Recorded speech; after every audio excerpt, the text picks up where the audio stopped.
ఏ భేదము లేదు, అందరూ పాపం చేసి దేవుడు అనుగ్రహించు మహిమను పొందలేకపోతున్నారు కనుక ప్రియకుమారుడైన క్రీస్తుని లోకంలోనికి పంపించి శిలువ మరణ పునరుద్ధానము ద్వారా సర్వమానవాళి పాపములను విమోచించి ఉన్నాడు. పరిశుద్ధుడా, ప్రేమామయుడా, నీ బంగారు పాదం వేలాది వందనాలు ప్రభువా. నీ చిత్తంలో, నీ సంకల్పంలో నీవు ఏర్పాటు చేసినటువంటి సువార్త సేవా సంఘమును బట్టి, సంఘ దైవజనులను బట్టి ప్రభువా, నీ రక్షణలోనికి పిలుచుకున్నటువంటి నీ ప్రియబిడ్డలందరిని బట్టి ప్రార్థిస్తూ ఉన్నాను ప్రభువా. నీకు స్తోత్రము. విశాఖ నగరంలో ప్రభువా, అక్కాయిపాలెం పట్టణంలో ప్రభువా, ఈ యొక్క సువార్త సేవా సంఘమును నీవు ఏర్పాటు చేసుకుని ఉన్నావు ప్రభువా. నీకు స్తోత్రము. నీ సన్నిధిలో నిలిచేటటువంటి గొప్ప భాగ్యము నాకు మాకు దయచేసిన దేవా, నీకు వందనాలు. ఈ దినము చూడక ఎంతో మంది కాలగతులైనారు ప్రభువా. కేవలం నీ ఉచితమైన కృప వలన మాత్రమే మేము సజీవులెట్లో ఉన్నాము ప్రభువా. నీవిచ్చినటువంటి ఆయుష్ను బట్టి మేము గర్వించక మా మరణ పర్యాంతం వరకు నీకు ఇష్టలుగా జీవించు భాగ్యము నాకు ప్రభువా, సంఘమందరికి మీరు దయచేసిన దేవానికి వందనాలు ప్రభువా. నీకు స్తోత్రము. పరిశుద్ధుడా, ప్రేమని హేతువు చేత ప్రభువా నీ కుమారుడైన క్రీస్తుని లోకంలోనికి నీవు పంపించావు ప్రభువా. ఆ పరిశుద్ధ రక్తము చేత నా పాపములన్నీ కూడా విమోచించిన దేవా, తనను తాను రిక్తునిగా చేసుకుని శిలువ మరణం పొందగా నీకు విధేయత చూపించిన దేవానికి వందనాలు. క్రీస్తు అడుగు చాడలలో మేము కూడా నడిచేటటువంటి గొప్ప దైవ జ్ఞానము మా అందరికి దయచేయండి ప్రభువా. నీకు స్తోత్రము. మాకు ఇచ్చినటువంటి రక్షణ ఈ పట్టణ వాస్తవులందరికీ మీరు దయచేయండి ప్రభువా. నీకు స్తోత్రము. బోధి గంటముల వరకు మీరు సాక్షులుగా ఉండండి. మీ కొరకైన నా శరీరము, మీ కొరకైన నా రక్తము నేను వచ్చు పర్యంత వరకు మీరు నా నిమిత్తము సాక్షులుగా ఉండవలసిన వారమై నాకు సెలవిస్తున్న దేవా నీకు వందనాలు. కృతజ్ఞత గల వారమై మా మరణ పర్యాంతం వరకు కూడా ప్రభువా క్రియాత్మకమైన జీవితము జీవిస్తూ ప్రభువా మంచి సాక్ష్యము కలిగి ప్రభువా నీకు స్తోత్రము. ప్రభువా అగ్నిలో నుంచి లాగినట్లు కొన్ని ఆత్మలైన నీ సన్నిధికి నడిపించేటటువంటి బలమైన సాధనాలుగా ప్రభువా ఇక్కడ నీ ప్రియబిడ్డలందరినీ, మరి ముఖ్యంగా ప్రాంతంలో నీ కుమార్తె షైనీ సిస్టర్ని మీరు ఏర్పాటు చేసుకుని ఉన్నారు ప్రభువా. తన భర్తలు ఇచ్చినటువంటి కుమార్తెను వారి సంపూర్ణ కుటుంబాన్ని మీరు దీవించండి, ఆశీర్వదింపచేయండి ప్రభువా. ఈ ప్రాంతపు వాస్తవ్యులందరికీ కూడా ఒక ఆశీర్వాదకరమైన కుమార్తెగా నీ కుమార్తెను మీరు నిలబెట్టుకోండి ప్రభువా. ఆరాధనలో పాల్గొన్న నీ ఎవరి బిడ్డలందరినీ మీరు జ్ఞాపకం చేసుకోండి ప్రభువా. ఎవరి బలాన్ని, ఎవరి శక్తిని నీ మహిమాత్మగా వినియోగిస్తూ ఉండగా ప్రభువా నీకు స్తోత్రము. రెట్టింపు ఆశీర్వాదానికి యోగ్యులుగా ఇక్కడ ఉన్న ప్రతి ఒక్కరిని మీరు ఎంచమని అడగచ్చు నాన్న ప్రభువా. ఈ స్వరము ఎంతవరకు వెలువడుచున్నదో ప్రతి ఒక్కరితో మీరు మాట్లాడండి. మాకు ఇచ్చినటువంటి సంతోషం, మాకు ఇచ్చినటువంటి శాంతి సమాధానము, మాకు ఇచ్చినటువంటి రక్షణ ప్రభువా నీకు స్తోత్రము అనేక మందికి మీరు దయచేయమడగచ్చు నాన్న ప్రభువా నీకు స్తోత్రం. మరణము తరువాత ఒక నూతన జీవితము, క్రొత్త జీవితము మా అందరికి దయచేస్తున్న దేవానికి వందనాలు. ఇటువంటి ధన్యతలు అనేక మందికి మీరు దయచేయమని ఈ ఆరాధన అంతా కూడా మీకు మహిమకరంగా ప్రభువా నీ ప్రియబిడ్డలందరికీ దీవెనకరంగా, ఈ పట్టణపు వాస్తవులందరికీ ఆశీర్వాదకరంగా మీరు జరిగించుకోమని సకల మహిమ ఘనత ప్రభావాలు మీకు మాత్రమే ఆరోపిస్తూ క్రీస్తు పరిశుద్ధ నామంలో అడిగి వేడుకొని ప్రార్థించుచున్నాము తండ్రి, ఆమేన్. ఎవరి బిడ్డల ముందుకు వచ్చి మాట పాడచ్చు, ప్రభుని కనపడతాము. తదుపరి 7 మాటలు యేసుక్రీస్తు ప్రభువారు శిలువలో మన కొరకు చేసినటువంటి త్యాగము, సజీవ వాక్కులు మనము ధ్యానం చేద్దాము. అందరికీ వచ్చినటువంటి పాట ఆంధ్ర క్రైస్తవ కీర్తనల నుంచి బాసిల్లెను సిలువలో పాప క్షమ అనే పాట పాడచ్చు. ప్రభునామమున మహిమ పలుకుతాము. బాసిల్లెను సిలువలో పాప క్షమ, యేసు ప్రభు నీ దివ్య క్షమ. బాసిల్లెను సిలువలో పాప క్షమ, కలువరిలో నా పాపము పంచి సిలువకు నిన్ను యాహుతి చేసి, కలువరి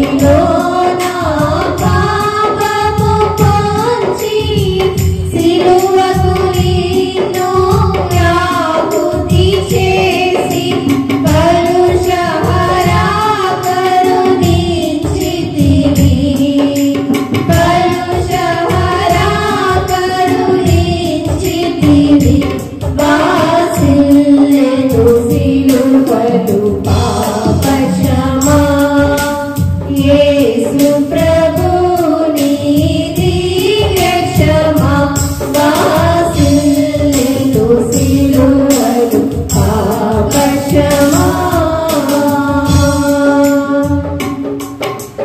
దోషము చేసినది నేనే కదా మోసముతో బ్రతికినది నేనే కదా దోషము చేసినది నేనే కదా మోసముతో బ్రతికినది నేనే కదా మోసితివా నా శాపవరం మోసితివా నా శాపవరం వాసిల్లెను సిలువలు పాప క్షమా యేసు ప్రభుని దివ్య క్షమా వాసిల్లెను సిలువలు పాప క్షమా పాపము చేసి గణించితి మరణం శాపమిగానే నాచించినది పాపము చేసి గణించితి మరణం శాపమిగానే నాచించినది కాపరివైనను బ్రోచితివి కాపరివైనను బ్రోచితివి వాసిల్లెను సిలువలు పాప క్షమా యేసు ప్రభుని దివ్య క్షమా వాసిల్లెను సిలువలు పాప క్షమా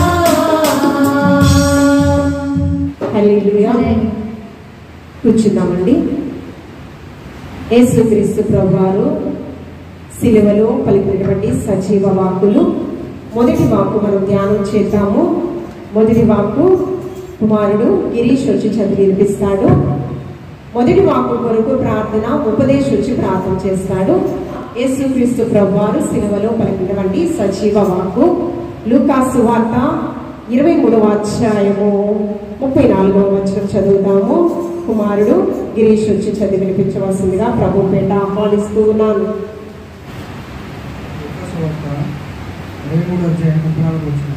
యేసు తండ్రి వీరు ఏం చేయుచున్నారో వీరు ఎరుగరు కనుక వీరిని క్షమించమని చెప్పాను. వారు ఆయన వస్త్రములు పంచుకున్నట్లే చిట్టీలు వేసి దేవుడి చిన్నవాడు దీవించిన కాక ఆమేన్. మాట కొరకు కుమారుడు ఉపదేశం వచ్చి ప్రార్థన చేయవలసిందిగా ప్రభు పేట ఆహ్వానిస్తూ ఉన్నాను. అందరూ తప్పనిసరిగా ప్రార్థన చేస్తున్నారు.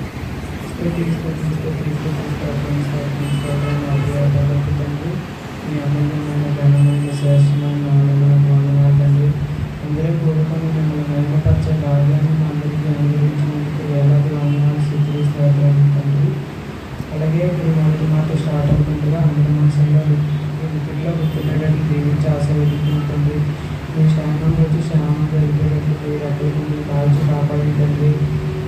చిన్న ప్రార్థన ఇస్తే స్నామం కలిగినాం తండ్రి.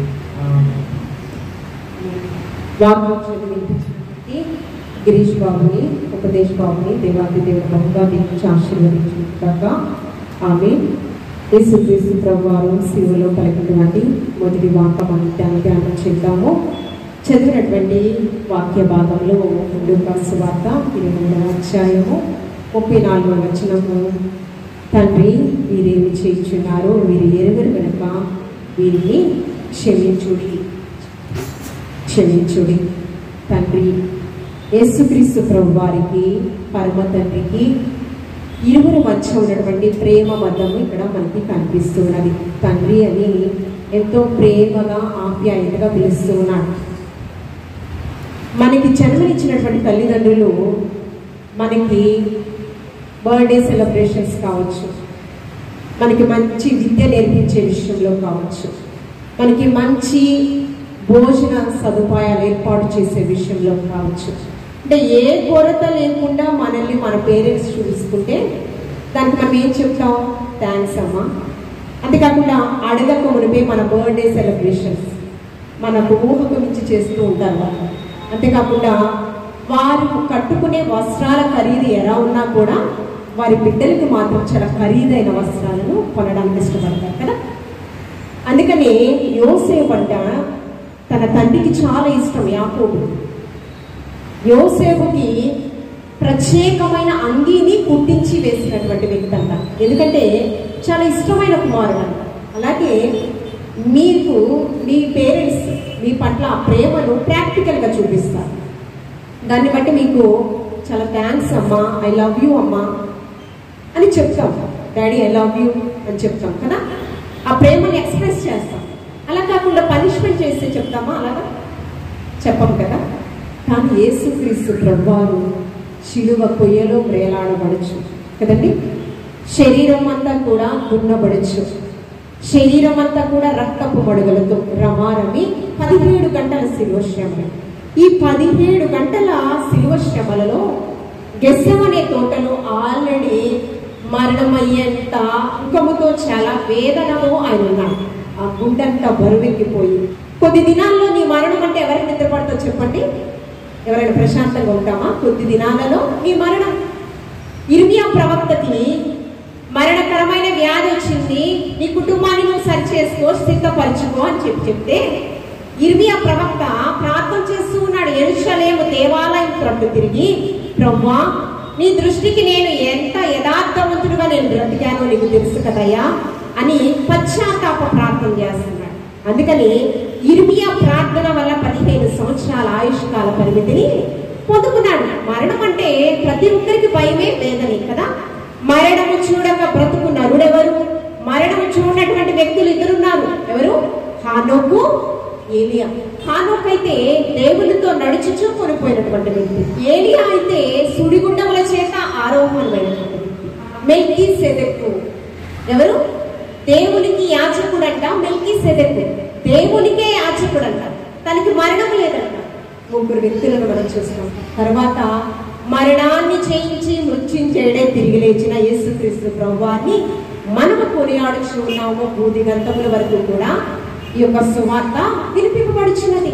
ఈయన ప్రియ కుమారుడు. ఎవరండి? యేసుక్రీస్తు ప్రభువారు పరమ తండ్రికి ప్రియ కుమారుడు. అందుకని పరమ తండ్రి కుడిపార్శ్వమున ఉన్నాడు, సింహాసనాసీనుడుగా ఉన్నారు యేసుక్రీస్తు ప్రభువారు. అందుకని యెషయా ప్రవక్త చేత చూడండి, యెషయా గ్రంథము 6వ అధ్యాయం చూడండి. అప్పుడు నేను ఎవరిని పంపెదను?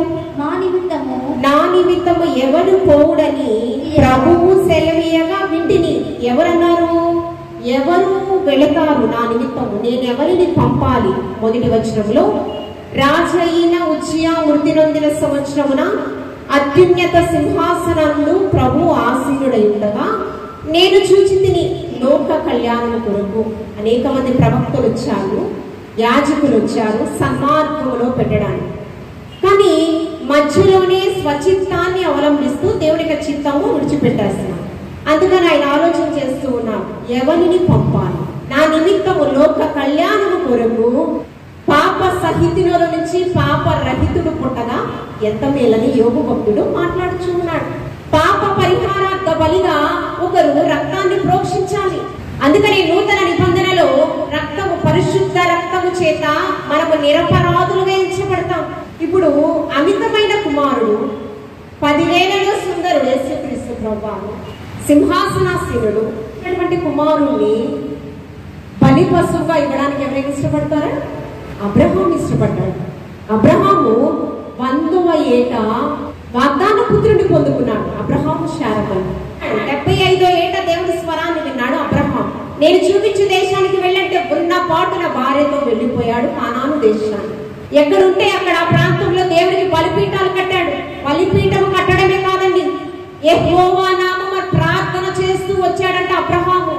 అందుకని నా మాటకు నీవు లోబడితే నీవు ఆశీర్వాదింపబడే వ్యక్తిగా ఉంటావు. అంటే ఆశీర్వాదకర్త, బ్లెస్సింగ్ పర్సన్. అతని నుంచి దీవెనలే వెళ్తాయి, మరొకటి వెళ్ళవు. మీరు వచ్చి దైవజనుల దగ్గర దేనికోసం ప్రార్థన అడుగుతారు? ఆశీర్వాదం మాకు కావాలి.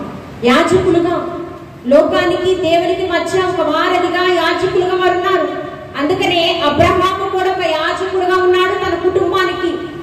సొదొమ గొమొర్రా పట్టణాన్ని నాశనం చేస్తున్నాను, అక్కడ నీ లోతు కుటుంబము, నీ సహోదరుని యొక్క కుమారుడు ఉన్నాడయ్యా, నీవు వెళ్ళని జ్ఞాపకం చేశాడు, హెచ్చరించాడు. వెళ్ళాడు. ఈ 50 మంది నీతిమంతులు ఉంటే పట్టణాన్ని విడిచిపెడతావు ప్రభువా, 10 మంది వరకు అక్కడికి వెళ్ళాడు.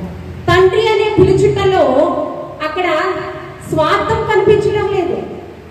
అబ్రహాముకు స్వార్థం ఉందా? నమ్మాడు.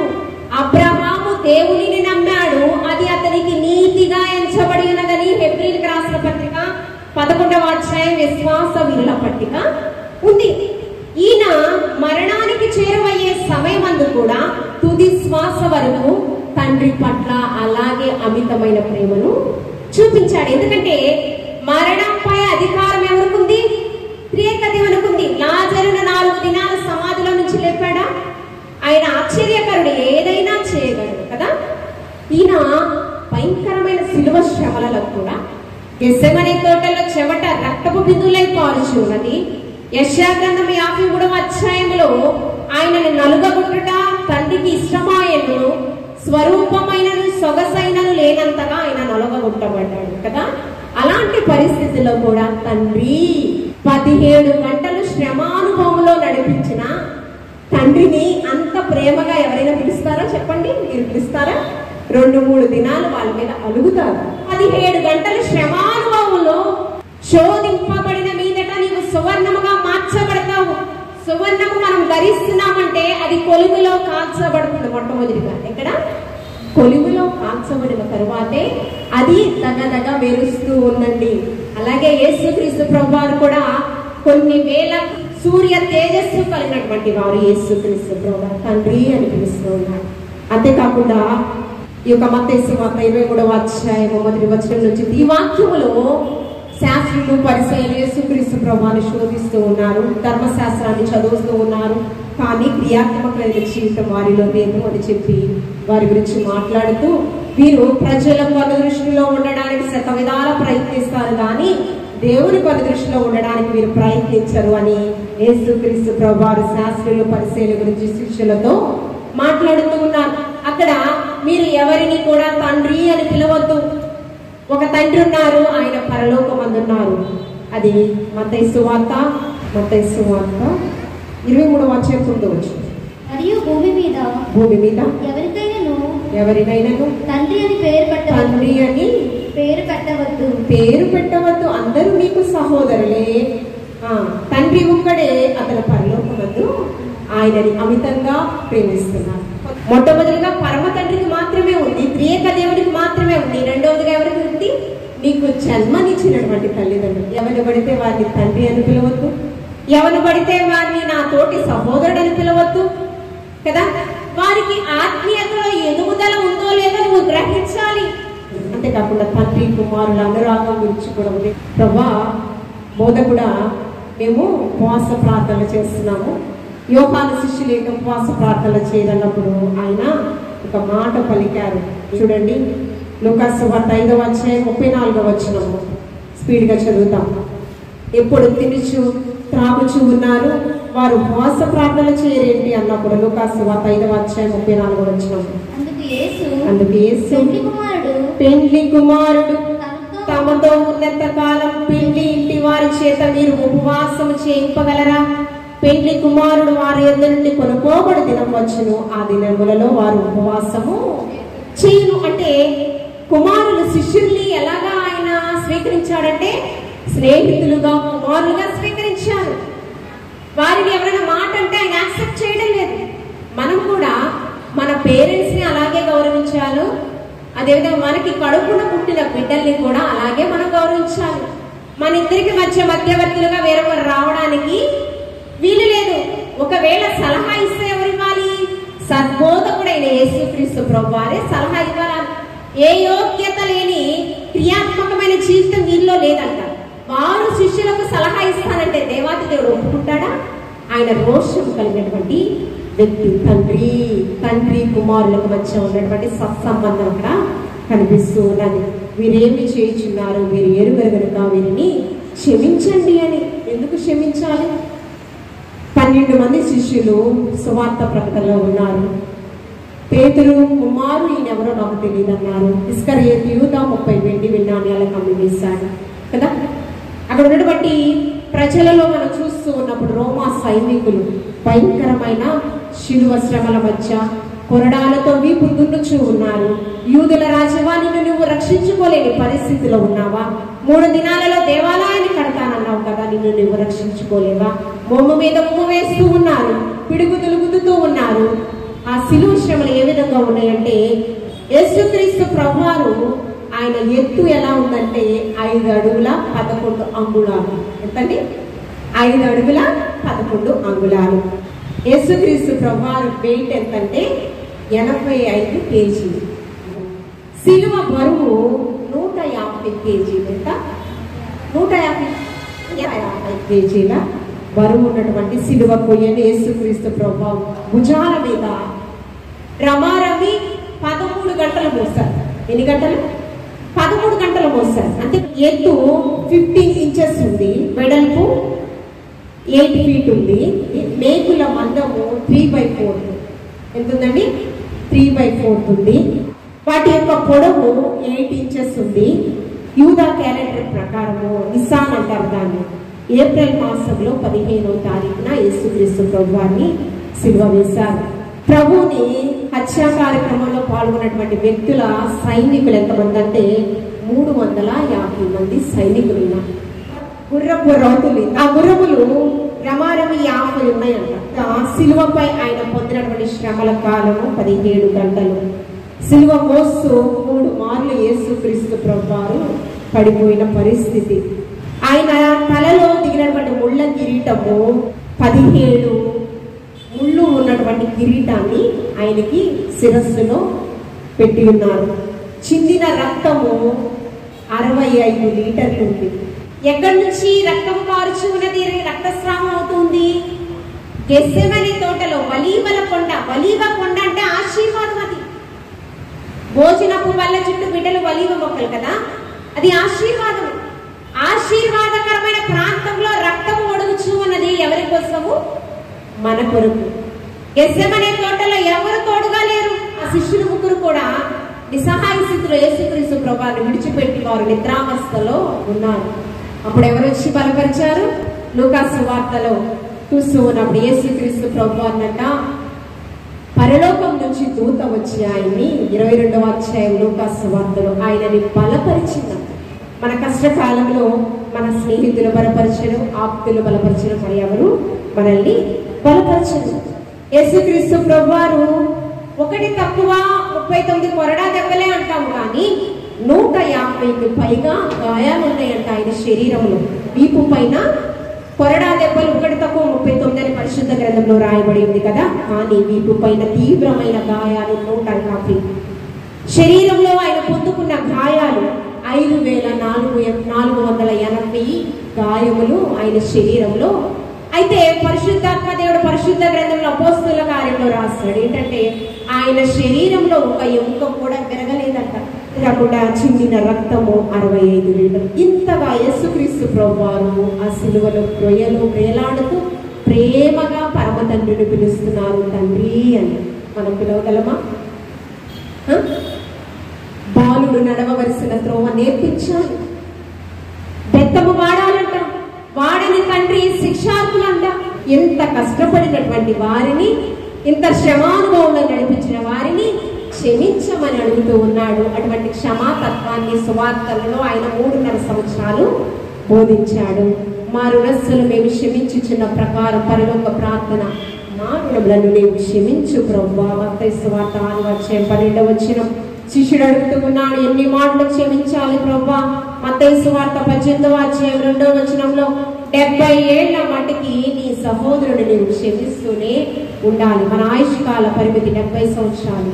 అధిక ఆయుష్ అయితే 80 సంవత్సరాలు. అంటే మన మరణ పర్యాంతం వరకు కూడా మన పట్ల చేసినటువంటి ఎవరైతే అపరాధం, కీడుకు ప్రతి కీడు నీవు చేయకూడదు. ఎప్పటి వరకు నీవు చేయకూడదంటే మన మరణ పర్యాంతం వరకు కూడా నోటి ద్వారా, తలంపు ద్వారా, మాట ద్వారా, క్రియ ద్వారా మరి ఎన్నటికీ కూడా నీకు కీడు చేసినటువంటి వారిని పట్ల నీవు మౌనంగా ఉండటమే. యేసుక్రీస్తు ప్రభువారు మౌని ఆయన. కాబట్టి క్షమాతత్వాన్ని మనకి కలిగి ఉండాలని యేసుక్రీస్తు ప్రభువారు మనతో మాట్లాడుతూ ఉన్నారు. తండ్రి, వీరేమి చేయించున్నారో వీరు ఎరుగరు కనుక వీరిని క్షమించండి. మొదటి వారు మనం కూడా అటువంటి క్షమాతత్వాన్ని కలిగి మన తోటి వారిని క్షమిద్దాము. మన కుటుంబస్తుల పట్ల ఎవరైనా కీడు తలపెడితే వారిని క్షమిద్దాము. మన సంఘంలో ఎవరైనా మాట ద్వారా మన హృదయాన్ని గాయపరిస్తే వారిని క్షమిద్దాము. మన స్నేహితులను క్షమిద్దాము. ఎవరైతే నీ హృదయాన్ని గాయపరిచారో వారందరినీ కూడా ఈ దినము మనము క్షమిద్దుము కాక. ఆమె చిత్తము. ఆమె